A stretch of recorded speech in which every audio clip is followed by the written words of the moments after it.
C'est une histoire bien trop banale en Somalie. Doré Ali Ahmed est arrivé à Mogadiscio après la famine de juillet 2011. Ses récoltes et son bétail avaient été détruits par la sécheresse qui a frappé la Corne de l'Afrique.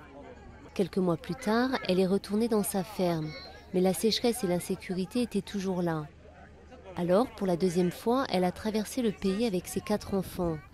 Et elle est arrivée à Dolo, une ville du sud où les organisations humanitaires peuvent encore travailler.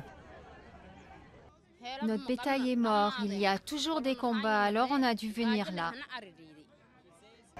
Des combats qui opposent les islamistes d'Al-Shabaab et les forces du gouvernement. Officiellement, la famine, elle, est terminée.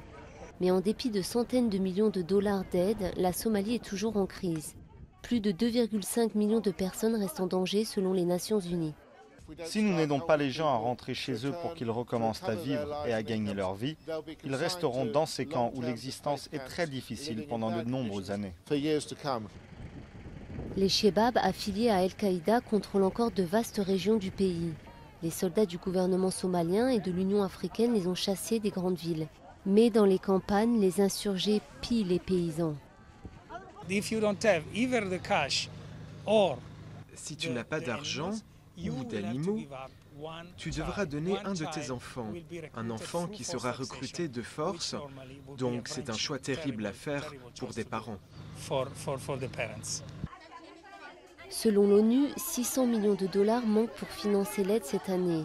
Des dizaines de millions de personnes sont déjà mortes à cause de la famine et des combats. Et le bilan est malheureusement toujours provisoire.